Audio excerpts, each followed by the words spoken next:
નમસ્કાર, પ્રણામ, સ્વાગત છે તમારું એક નવા વિડીયોમાં। મિત્રો, આપણી આજની કહાની ખૂબ જ સમજવા લાયક અને હૃદયસ્પર્શી કહાની બનવાની છે અને આ કહાની તમે અંત સુધી ધ્યાનથી સાંભળી લેશો તો તમારી આંખોમાં આંસુ આવી જશે। એટલે તમને વિનંતી છે કે આ કહાની અંત સુધી ધ્યાનથી સાંભળજો અને પસંદ આવે તો વિડીયોને લાઈક કરી શેર કરજો અને નવા હોય તો ચેનલને જરૂરથી સબસ્ક્રાઇબ કરી લેજો। તો ચાલો શરૂ કરીએ આજની કહાની। ગુજરાત રાજ્યના એક નાનકડા ગામડામાં વિનયભાઈ અને એનો પરિવાર રહેતા હતા। પોતાના ઘરની આર્થિક સ્થિતિ ખરાબ હોવાને કારણે એ સુરત શહેરમાં કામ કરવા આવ્યા હતા। વિનયભાઈ હજુ યુવાન હતા, પરંતુ પોતાના ઘરની ખરાબ પરિસ્થિતિ અને પરિવારની લાચારીએ એના શોખ અને ઈચ્છાઓની બલિ ચડાવી દીધી હતી। નાની ઉંમરમાં જ પિતાજીનું મૃત્યુ થઈ ગયું હતું અને ઘરમાં બે નાની બહેનો હતી। પિતાના અવસાન બાદ ઘરની બધી જવાબદારી વિનયભાઈના ખભા પર આવી ગઈ હતી। આ વાત આજથી 30 વર્ષ પહેલાની છે। આમ તો વિનયભાઈ બાળપણથી જ ખૂબ જ મહેનતુ અને ઈમાનદાર હતા। બાળપણમાં પણ ગામડામાં રહીને એ લોકોના ખેતરમાં મજૂરી કરીને 2 પૈસા કમાઈ લેતા અને પોતાની જવાબદારી પૂરી કરવાની કોશિશ કરતા રહેતા। બાળપણમાં એ પોતાની માં સાથે બીજાના ખેતરમાં મજૂરી કરવા જતા અને પોતાની ઘરની સ્થિતિ સુધારવા માટે સતત મહેનત કરતા રહેતા। ધીરે ધીરે સમય વીતવા લાગ્યો અને મજૂરી કરીને એણે પોતાની બંને બહેનોના લગ્ન કરાવ્યા। હવે બંને બહેનોને રાજી ખુશીથી પોતાના સાસરે વળાવી દીધી। એટલે ઘરમાં ફક્ત વિનયભાઈ અને એની માતા રહેતા હતા।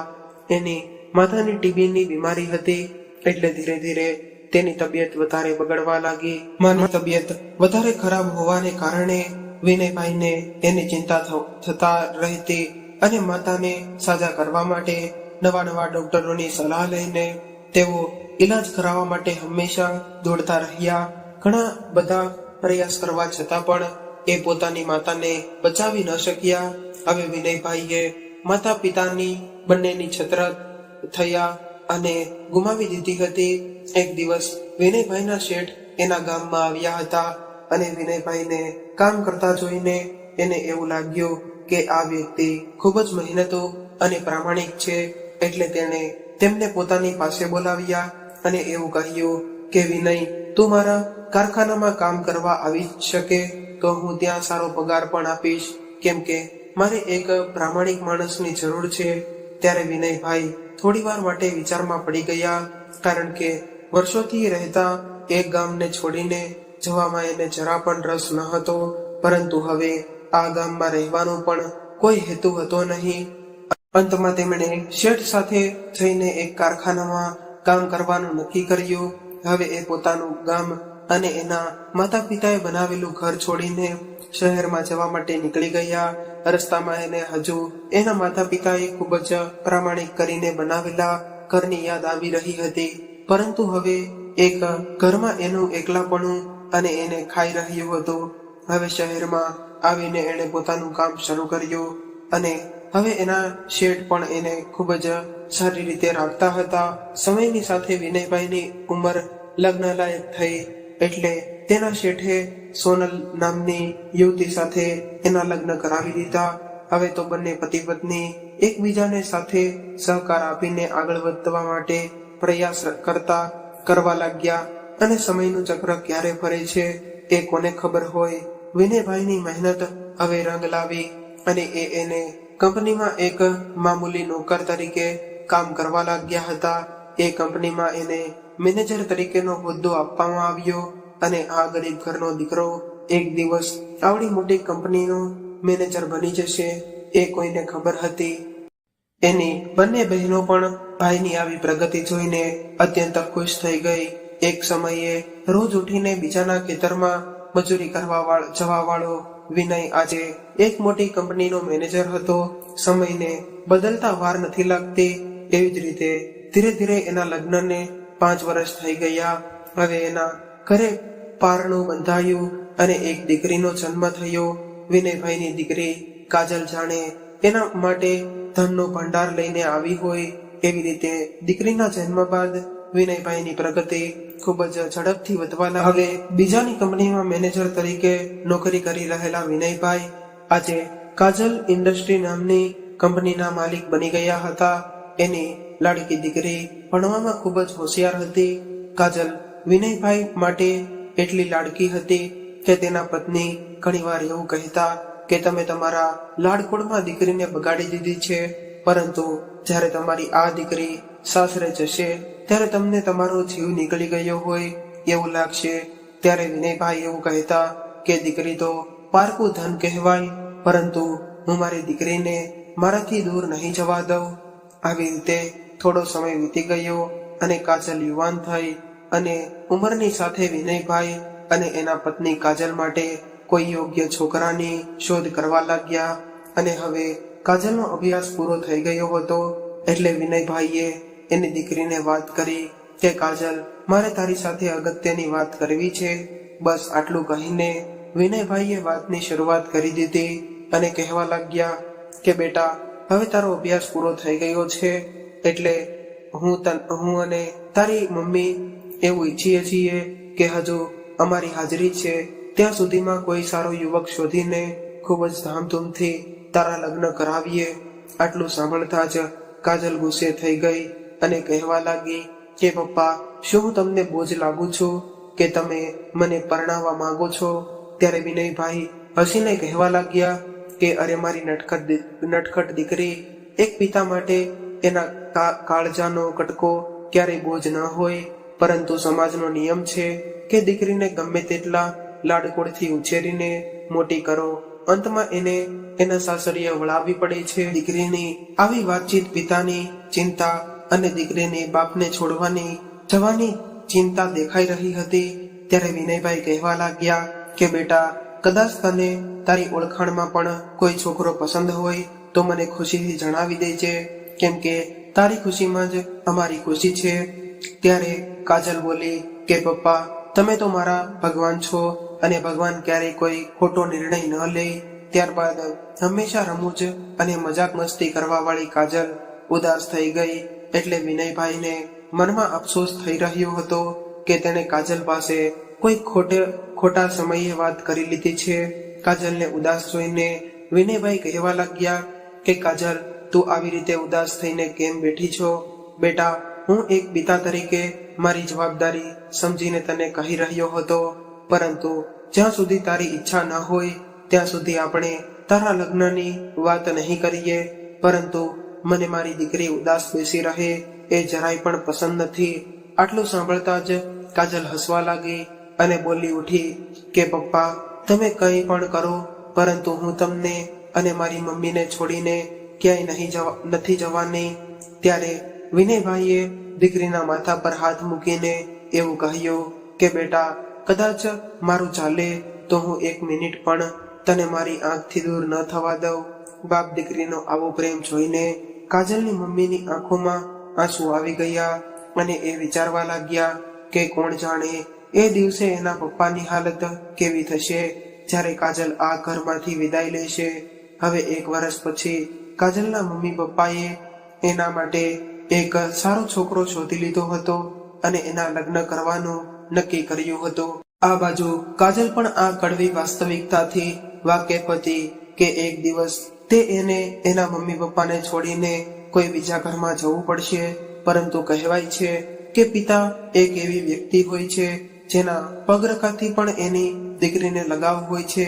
કાજલ માટે વિનયભાઈએ જે યુવકને પસંદ કર્યો હતો એ ખૂબ જ ધનવાન પરિવારનો દીકરો હતો અને એ યુવક અમેરિકામાં કોઈ સારી કંપનીમાં નોકરી કરતો હતો. કાજલની સગાઈ જે પરિવારમાં કરવામાં આવી હતી એ પરિવારનો સ્વભાવ થોડો તીખો અને અહંકારી હતો. એ વાતથી વિનયભાઈને ખબર હતી, પરંતુ એની લાડકી દીકરીને આ છોકરો ખૂબ જ પસંદ હતો. એટલે દીકરીની ખુશી માટે પિતાએ આ બધું જ સહન કરીને કાજલના વિવાહ વિવેક સાથે કરાવવાનું નક્કી કર્યું. કાજલના સાસરિયા વાળા લોકોએ વિનયભાઈ પાસે અમુક શરતો મૂકી હતી. એવું કહ્યું હતું કે કદાચ તમારે તમારી દીકરીને અમારા દીકરા સાથે પરણાવવી હોય તો તમારી બધી જ સંપત્તિ મારા દીકરાના નામે કરવી પડશે. ત્યારે વિનયભાઈ બોલ્યા કે વેવાઈ, આ સંપત્તિ મેં મારી આખી જિંદગીની ખર્ચીને ઊભી કરી છે અને તમે તો મારી દીકરીના થવાવાળા સસરા છો અને મારા ઘરની દીકરી કાલે તમારા ઘરની વહુ બનશે. ત્યારે વિવેકના પપ્પા બોલ્યા કે બધું અમે નથી જાણતા, પરંતુ તમે તમારી દીકરીને પરણાવવા માંગતા હોય તો અમારી આ શરત માનવી પડશે. પરંતુ આવું સાંભળીને વિનયભાઈ મનમાં ને મનમાં વિચારવા લાગ્યા કે મેં ખૂબ જ મહેનત કરીને મારી સંપત્તિ ઊભી કરી છે, એ સંપત્તિ હું પળવારમાં બીજાને કેમ આપી દઉં. એક બાજુ ખૂબ જ કઠોર પરિશ્રમ કરીને ઊભી કરેલી સંપત્તિની સુગંધ હતી અને બીજી બાજુ ખડખડાટ હસી એની દીકરી લાડકી દીકરીની ખુશી હતી. અંતમાં વિનયભાઈએ પોતાની દીકરી માટે વર્ષોથી ભેગી કરેલી એની મરણ મૂડી એના થવાવાળા જમાઈના નામે કરવાનું નક્કી કર્યું અને એમણે એવું વિચાર્યું કે મારી પાસે જે કંઈ પણ છે એ બધું મારી દીકરીની ખુશી આગળ કંઈ નથી. આવું વિચારીને વિનયભાઈએ સામેવાળાની બધી જ શરતો માની લીધી અને એણે પોતાની દીકરીની ખુશીનો સોદો કર્યો હતો એવું લાગતું હતું. પરંતુ કાજલની ખુશી જોઈને એને પોતાની સંપત્તિ છોડી દીધી એનો કોઈ પણ અફસોસ હતો નહીં. હવે વિનયભાઈએ ઘરે આવીને એની પત્નીને બધી વાત જણાવી. આ વાત સાંભળીને એના પત્ની ત્યાં ને ત્યાં બેસીને રડવા લાગ્યા અને કહેવા લાગ્યા કે એ લોકો આટલા બધા સદ્ધર હોવા છતાં પણ આટલા લાલચુ હશે એ મને ખબર હતી નહીં. આપણે આપણી દીકરીને કોઈ ખોટા ઘરમાં મોકલી રહ્યા હોય એવું મને નથી લાગતું. ત્યારે વિનયભાઈ હસીને કહેવા લાગ્યા કે અરે, આપણે આપણી દીકરીને જે ઘરમાં મોકલી રહ્યા છીએ એ ઘર આપણા શહેરનું સૌથી વધારે સદ્ધર અને પ્રખ્યાત પરિવાર છે. હું સમજી શકું છું કે તું એક માં છે, પરંતુ આપણી દીકરીની ખુશી માટે આપણે આ એક નાનું એવું બલિદાન તો આપવું પડશે ને. એ સમયે કાજલની મમ્મીનું મન માનતું નહોતું, પરંતુ વિનયભાઈની વાતનું માન રાખીને તેણે એને હિંમત આપીને એવું કહ્યું કે કંઈ વાંધો નહીં, આપણી દીકરીથી વિશેષ આપણા માટે કંઈ નથી. આપણે એના ધામધૂમથી લગ્ન કરાવીશું. હવે દીકરીના લગ્ન માટે થોડો સમય બાકી હતો, પરંતુ આ બધી વાતથી અજાણ કાજલ પોતાના પિતાને બેચેન થઈને જોઈને પૂછવા લાગી કે પપ્પા, કેમ તમે કંઈ બોલતા નથી? શું તમારા મનમાં કોઈ ચિંતા છે? આમ તો વિનયભાઈ અને એની દીકરી વચ્ચે એના સંબંધો હતા. એ બંને એકબીજાની દરેક વાતો જણાવી દેતા, પરંતુ આ વાત વિનયભાઈએ એની દીકરીને કહીને એને નિરાશ કરવા નહોતા માંગતા અને એને ડર હતો કે મારી દીકરી આ વાત સાંભળી પોતાના પિતા માટે આ સંબંધ તોડી નાખશે. ધીરે ધીરે સમય વીતવા લાગ્યો અને કાજલના લગ્નનો દિવસ આવી ગયો અને ખૂબ જ ધામધૂમથી લગ્નની તૈયારી કરવામાં આવી. પોતાની લાડકી દીકરી કાજલને લગ્નના કપડામાં જોઈને વિનયભાઈ થોડી વાર જોતા જ રહી ગયા. તેની નજર સામે હજુ તો એ દ્રશ્ય ભૂસાઈ રહ્યું હતું કે જ્યારે એ કામ પરથી ઘરે આવતા ત્યારે એની લાડકી દીકરી દોડતી દોડતી એની સામે આવીને કહેવા લાગતી કે પપ્પા, મારા માટે શું લાવ્યા? અને આજે એ જ દીકરી લગ્નના દિવસે એના પિતા સામે ચાલીને આવી રહી હતી. સમય તો જાણે ઘણો બધો આગળ વધી ગયો હતો, પરંતુ માતા પિતા માટે એના સંતાન હંમેશા નાના જ રહે છે. આંખમાં આંસુ અને મોઢા પર સ્મિત સાથે વિનયભાઈ કાજલની પાસે ગયા અને કહેવા લાગ્યા કે કેમ દીકરી, તું કહેતી હતી ને કે પપ્પા, હું તમને છોડીને ક્યાંય નહીં જાઉં, તો પણ આજે તું તારા પપ્પાને છોડીને જતી રહીશ. પોતાના પિતાજીની આવી વાત સાંભળીને કાજલની આંખો પણ ભીની થઈ ગઈ અને એના ભગવાન સમાન પિતાજીને ભેટીને રડવા લાગી અને કહેવા લાગી કે પપ્પા, તમારા જેટલું મારું ધ્યાન કોણ રાખશે? ત્યારે વિનયભાઈએ હસતા મોઢે એવું કહ્યું કે અરે બેટા, હવે તું તારી બધી જવાબદારી વિવેકના હાથમાં સોંપી રહ્યો છો અને મને વિશ્વાસ છે કે એ તારું પૂરેપૂરું ધ્યાન રાખશે. બસ આટલું કહીને બાપ દીકરીએ માંડવા તરફ પગલા માંડ્યા અને કાજલના મનમાં અનેક પ્રશ્નોનું વાવાઝોડું ચાલી રહ્યું હતું, પરંતુ એના પપ્પા વધારે ઢીલા ન પડે એટલા માટે એ કોઈ પણ કઠણ થઈને ચાલવા લાગી અને શહેરમાં રહેતા બધા જ વેપારીઓ અને સગા સંબંધીઓએ લગ્નમાં આવવાનું આમંત્રણ આપેલું હતું અને પોતાની આખી જિંદગી ખર્ચીને ઊભી કરેલી સંપત્તિમાંથી વિનયભાઈએ એની દીકરીના લગ્ન કરાવ્યા અને લગ્નની વિધિ સમાપ્ત થઈ અને જે પરિસ્થિતિને વિચારીને વિનયભાઈ અને એના પત્ની બેચેન થઈ રહ્યા હતા એ સમયે આજે એની સામે આવીને ઊભો હતો. પોતાના કાળજાનો કટકો વિદાય આપવાનો સમય થઈ ગયો હતો. એક દીકરીથી અલગ થવું, આ વેદના એક બાપ સિવાય બીજું કોઈ પણ સમજી શકે. તે ખૂબ જ લાડકોડથી ઉછેરીને મોટી કરેલી દીકરીને એક દિવસ કોઈ પારકા હાથમાં સોંપી દેવી એ બાપ માટે ખૂબ જ અઘરું હોય છે. માંડવાની નજીક પહોંચીને વિનયભાઈ પોતાની લાડકી દીકરીને કહેવા લાગ્યા કે દીકરી, તું તારા મમ્મી પપ્પાએ આપેલા સંસ્કારોને જાળવી રાખજે અને તારું ધ્યાન રાખજે. બસ આટલું કહીને વિનયભાઈએ પોતાની દીકરીને સાસરે વળાવી અને હવે કાજલે પોતાના સાસરિયામાં ગૃહ પ્રવેશ કર્યો. થોડા દિવસો બાદ કાજલ અને વિવેકને અમેરિકા જવાનું હતું, પરંતુ હજુ તો નવા લગ્ન થયા હતા અને સગા સંબંધીઓને મળવાનું બાકી હતું. એટલા માટે આ બંને પતિ પત્ની 1 મહિનો પોતાના ઘરે રહ્યા અને ત્યારબાદ અમેરિકા જવા નીકળવાના હતા. કાજલ પણ પોતાના સાસરિયામાં ખૂબ જ ખુશ હતી અને વિનયભાઈને ફોનમાં એવું કહેતી કે પપ્પા, અહીંયા બધા જ લોકોના સ્વભાવ ખૂબ જ સારા છે, એટલે મને તમારી અથવા તો મારી મમ્મીની કમી મહેસૂસ નથી થવા દેતા. આવી વાત સાંભળીને વિનયભાઈ નામ મનને શાંતિ થઈ અને એ મારી દીકરી એના સાસરિયામાં ખુશીથી છે એ વાતનો મને સંતોષ છે. આવી વાત સાંભળીને વિનયભાઈના મનને શાંતિ થઈ કે મારી દીકરી એના સાસરિયામાં ખુશી છે એ વાતોનો મને સંતોષ છે. હવે કાજલના લગ્ન થયા એને 1 મહિનો થઈ ગયો હતો અને અમેરિકા જવાનું નક્કી થયું. વિનયભાઈ અને એના પત્ની કાજલ અને જમાઈને મળવા માટે અમદાવાદ આવ્યા અને મમ્મી પપ્પાને જોઈને કાજલના મોઢા પર હરખનો કોઈ પાર ન રહ્યો અને એ દોડતી એના પિતાજીને ભેટી પડી અને કહેવા લાગી કે પપ્પા, તમે આવવામાં આટલું મોડું કેમ કરી દીધું? ત્યારે વિનયભાઈ કહેવા લાગ્યા, કાજલ બેટા, તને તો ખબર છે કે તારા મમ્મીને કોઈ પહોંચી નથી શકતું. એ તારા માટે અને ભાવતી બધી જ વાનગીઓ બનાવતી હતી અને એવું કહેતી હતી કે કોણે જાણે આપણી દીકરી હવે પાછી ક્યારે મળશે. એટલા માટે હું અત્યારે જ એને ભાવતું બધું જ જમાડી દઉં, કેમ કે અમેરિકામાં સુખ સુવિધા વાળી જિંદગી તો મળી જશે, પરંતુ માના હાથનો એ સ્વાદ નહીં મળે. ત્યારે કાજલ બોલી કે હા પપ્પા, એની વાત સાચી છે, મારી પાસે બધું હશે, પરંતુ તમે બંને નહીં હોય. બસ આટલી વાતચીત કરતા હતા ત્યાં તો કાજલની ફ્લાઇટનો સમય થઈ ગયો હતો અને ઘરના સભ્યોને વિદાય આપીને કાજલ અને વિવેક પોતાની ફ્લાઇટ તરફ ચાલવા લાગ્યા. ત્યારે જ વિનયભાઈ અને એના પત્ની શાંત થઈને કાજલ તરફ જોતા રહ્યા અને વિનયભાઈએ એના પત્નીને પૂછી લીધું કે કેમ આમ ચૂપચાપ જોઈ રહી છો? ત્યારે એના પત્ની બોલ્યા કે કોણ જાણે કેમ, પરંતુ આજે મારો જીવ મૂંઝાઈ રહ્યો છે અને મને એવું લાગે છે કે કાજલ આપણી પાસે પાછી આવશે કે નહીં. ત્યારે વિનયભાઈ બોલ્યા કે અરે પાગલ, આપણી દીકરીને આટલું સારું સાસરું મળ્યું છે અને દીકરા જેવો જમાઈ મળ્યો છે, તો પછી આટલી ચિંતા શા માટે કરે છે? થોડો સમય જવા દે, આપણી દીકરી ફરીથી આપણને મળવા આવી જશે.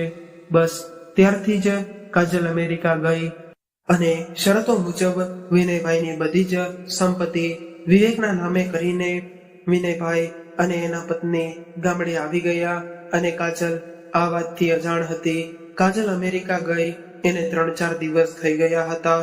આ બાજુ વિનયભાઈને દીકરીને ચિંતા હતી કે દીકરી અમેરિકા ગઈ, એને ઘણા દિવસો થઈ ગયા છે, પરંતુ હજુ સુધી એના કોઈ સમાચાર નથી આવ્યા.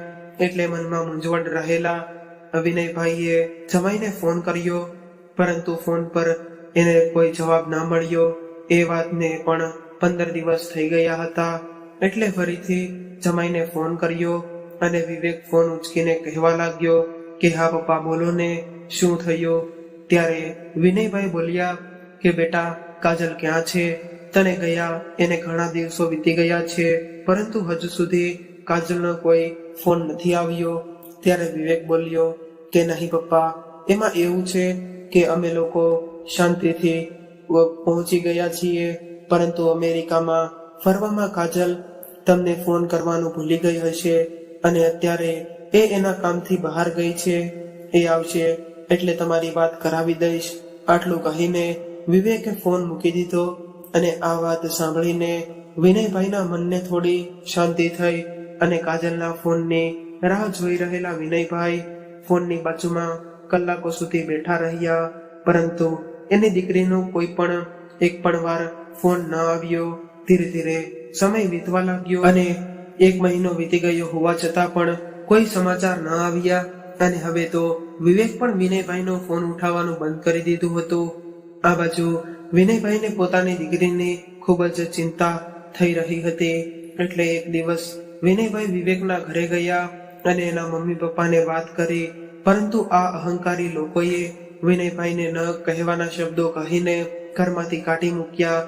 એટલે વિનયભાઈ ત્યાંથી નીકળીને રસ્તા પર બેસી ગયા અને હવે એના પત્નીની જેમ એને પણ દીકરીની ચિંતા થવા લાગી હતી અને વિશ્વાસ હતો કે એની દીકરી એની સાથે વાત કર્યા વગર રહી જ ન શકે.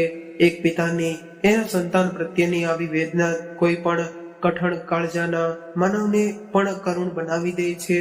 વિનયભાઈએ ઘરે આવીને પત્નીને બધી જ વાત કરી અને એવું કહ્યું કે કંઈક તો છે, નહીતર આપણી દીકરી આવું ક્યારેય ન કરે. દીકરીની ચિંતામાં માતા પિતાનું હૃદય વલોપાત કરવા લાગ્યું અને અંતમાં વિનયભાઈએ નક્કી કર્યું કે હું પોતે અમેરિકા જઈને કાજલને મળી લઈશ.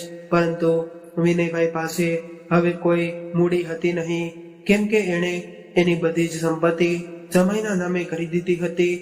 હવે એની પાસે રહેલું ગામનું એક મકાન હતું જે એના માતા પિતાની છેલ્લી નિશાની હતી.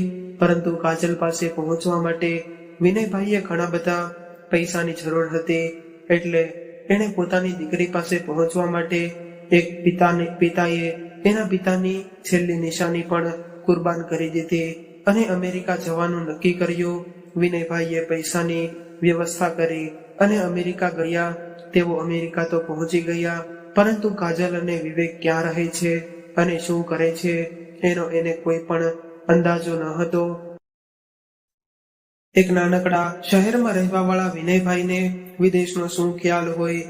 એટલામાં વિનયભાઈની બાજુમાં એક ગુજરાતી યુવક આવીને ઉભો રહ્યો અને કહેવા લાગ્યો કે અંકલ, તમારે ક્યાં જવું છે? શું તમે પહેલી વાર અમેરિકા આવ્યા છો? ત્યારે વિનયભાઈએ આ યુવકને પોતાનો સમજીને બધી જ વાત કરી. એટલે યુવક કહેવા લાગ્યો કે અંકલ, અમેરિકા તો ઘણું મોટું છે, છતાં પણ હું તમને તમારી દીકરીને શોધવામાં મદદ કરીશ, પરંતુ તમારી પાસે કોઈ સરનામું અથવા સ્થળનું નામ પણ નથી કે જેનાથી આપણે કાજલ સુધી પહોંચી શકીએ. વિનયભાઈ પાસે કોઈ માહિતી નહોતી, છતાં પણ એ કાજલને શોધવાના નિષ્ફળ પ્રયાસ કરી રહ્યા હતા. એમની પાસે કાજલ અને વિવેકના લગ્ન સમયનો ફોટો હતો. એટલે આ ફોટાને આધારે કાજલને શોધવાનું નક્કી કર્યું. કાજલની ચિંતા વિનયભાઈને બેચેન કરી રહી હતી. આમ તો વિનયભાઈએ કોઈ ખાસ અભ્યાસ નહોતો કર્યો, છતાં પણ ફૂટેલું તૂટેલું અંગ્રેજી બોલીને લોકોને સમજાવવાનો પ્રયાસ કરી રહ્યા હતા અને વિનયભાઈ પાગલોની જેમ પોતાની દીકરીનો ફોટો લઈને રોડ પર લોકોને પૂછવા જઈ રહ્યા હતા, પરંતુ કાજલના કોઈ સમાચાર ન મળ્યા. અંતમાં આ યુવકે એવું કહ્યું કે અંકલ, આપણે આ ફોટાની મદદથી પોલીસની સહાય લઈને તમારી દીકરીની શોધીએ તો જલ્દીથી મળી જશે. ત્યારબાદ વિનયભાઈ અને એ યુવક વાત કરતા હતા. એટલી જ વારમાં બાજુમાં અમેરિકન પોલીસની ગાડી આવી અને પોલીસ કર્મચારીઓ આ બંનેને જોઈને એને પૂછપરછ કરવા લાગ્યા. એટલે એને જાણવા મળ્યું કે એક બાપ પોતાની દીકરીને શોધવા માટે 7 સમંદર પાર આવ્યો છે. વિનયભાઈનું દુઃખ જોઈને પોલીસના જવાનો એને મદદ કરવા માટે તૈયાર થઈ ગયા અને ફોટાના સહારે પોલીસે કાજલને શોધવાનો પ્રયાસ શરૂ કરી દીધો. અને હવે થોડા સમય બાદ અમેરિકામાં સ્થાયી થયેલા એક યુવકે એવું જણાવ્યું કે વિવેક મારી સાથે નોકરી કરે છે અને મને વિવેકનું ઘર ક્યાં છે એ ખબર છે. આ માહિતી મળતા જ પોલીસે વિનયભાઈને જાણ કરી અને આટલું સાંભળતા જ વિનયભાઈ પોલીસને વિનંતી કરવા લાગ્યા કે જેટલું બને એટલું જલ્દી મને મારી દીકરી પાસે લઈ જાઓ. વિનયભાઈની આંખો પોતાની દીકરીની એક ઝલક જોવા માટે આતુર હતી. ત્યારબાદ પોલીસની મદદથી એ વિવેકના ઘરે પહોંચી ગયા અને ડોરબેલ વગાડ્યો. ત્યારે વિનયભાઈને તો બસ એટલી જ રાહ હતી કે મારી લાડકી દીકરી દરવાજો ખોલશે અને એના વહાલા પપ્પાને ભેટી પડશે. પરંતુ દરવાજો ખુલતા જ વિનયભાઈની સામે નશામાં ધૂત બનેલો વિવેક ઉભો હતો. આ જોઈને વિનયભાઈની આંખો ચાર થઈ ગઈ કેમ કે અમેરિકન લાઈફ સ્ટાઇલમાં એટલો વિવેક ખુદને સંભાળી શક્યો કે એવી હાલતમાં પણ હતો નહીં. ત્યારબાદ વિનયભાઈ એ આખા ઘરમાં તપાસ કરી, પરંતુ એને પોતાની દીકરી કાજલ ક્યાંય જોવા ન મળી.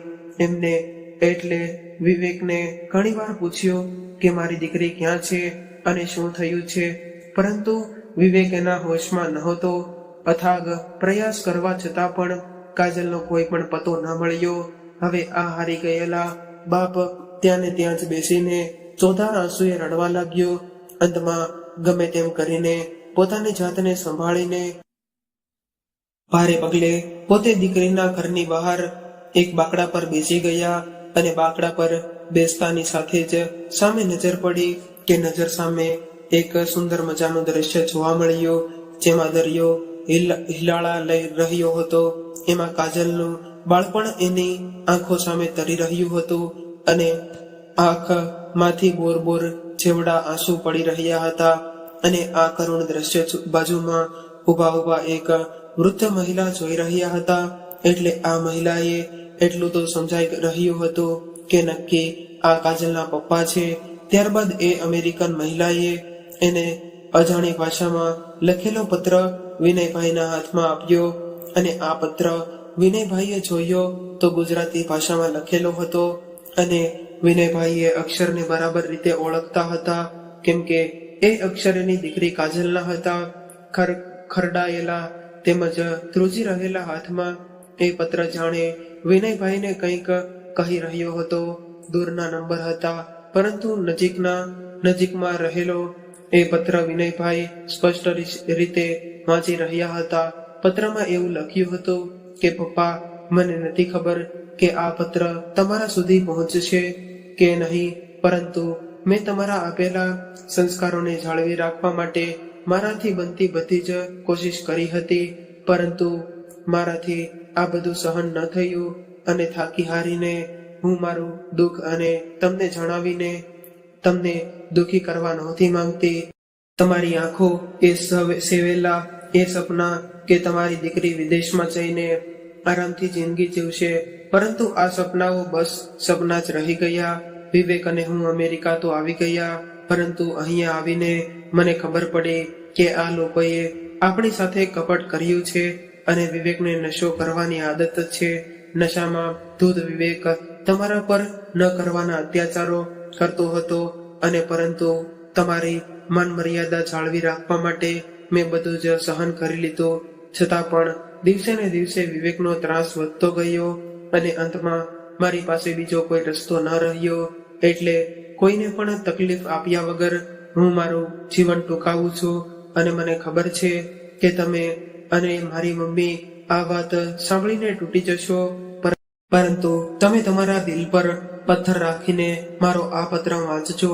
કોણ જાણે કેમ માતા પિતા એની લાડકી દીકરી માટે હંમેશા સુખ અને સમૃદ્ધ પરિવારની ઈચ્છા રાખતા હોય છે, પરંતુ એ આ વાતથી સાવ અજાણ હોય છે કે બહારથી દેખાતી આ સુખ સાહેબીના પ્રકાશ આગળ હંમેશા અંધારું હોય છે.